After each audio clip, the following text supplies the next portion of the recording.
வணக்கம். இதாங்க பழம்பாசி. இதோட பூ வந்து இளம் மஞ்சள்ல இருக்கும். பாருங்க. கொஞ்சம் கொடி போல இருக்கும். ஏமா இது எதுக்கு பயன்படும்? இது நம்ம கால் எரியுதுல, கால் காந்தல். காந்தல். ஆமா, கால் காந்தம் வருதுல. இதுக்கு சரியா போகும் இந்த பச்சை. இதுல என்னென்ன சேர்க்கணும்? இது ஒண்ணும் சேர்க்கல, இது மட்டும் தான் அரைச்சி போடணும். அரைச்சி போட்டா நல்லா குளிர்ச்சியா இருக்கும். ஆமா, மருதாணி மாதிரி இருக்குமோ? மருதாணி மாதிரி குளிர்ச்சியா இருக்கும். வேற என்னென்ன மருந்துக்கு பயன்படுத்தலாம்? இது வேற மருந்துக்கு என்ன பயன்படுத்தணும்? அவர் இருந்திருக்கானா அதை கேட்டுக்கலாம் அந்த ஐயாட்ட. நான் கேமுட்டுட்டோம்ல கோட்டையிலார் ஐயாட்ட. சரி, இது ஆனா கால் எரிச்சலுக்கு நல்ல மருந்து. கால் எரிச்சலுக்கு கால் எரியுதாரு, கால் காந்த வருவாரு, கால் காந்தல். இது வந்து கொஞ்சம் கொடி மாதிரி தானமா இருக்கு, பொடி இலையா இருக்குன்னா. பொடி இலையா இருக்கு, பொடி இலையா இருக்கு. அந்த இலை ஆனா துத்தி இலை மாதிரி இருக்கே. துத்தி இலை மாதிரி இருக்கு. இந்த இது வந்து பக்கத்துல துத்தி இலை தான் இருக்கு.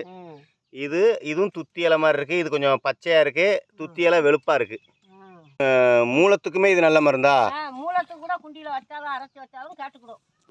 கெட்டிடணும், கோமாங்கட்ட மாதிரியா பச்சி கெட்டியாச்சுன்னா அந்த மூளை உள்ள இருக்குல்ல, சரியா போடும். சரி, மூலத்துக்கும் நல்ல மருந்து தான்.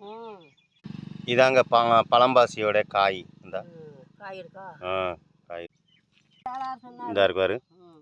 இப்போ நம்ம ஊர்ல இங்கனக்குள்ள தான் ஒரு இடத்துல தான் இருக்கா? அந்த ஊர்ல இங்கே தான் இருக்கு, வேற எதுக்கும் தெரியல.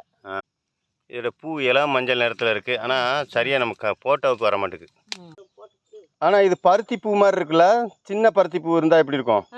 அது மாதிரி தானே இருக்குது. பருத்தி பூ பெருசாக இருக்கும், இது சிறுசாக இருக்குது.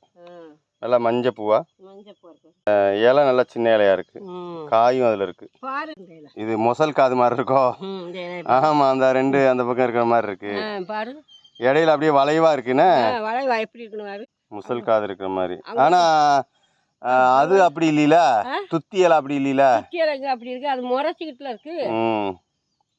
இது கொஞ்சம் வளைவா ஒரு மாதிரியா இருக்கு.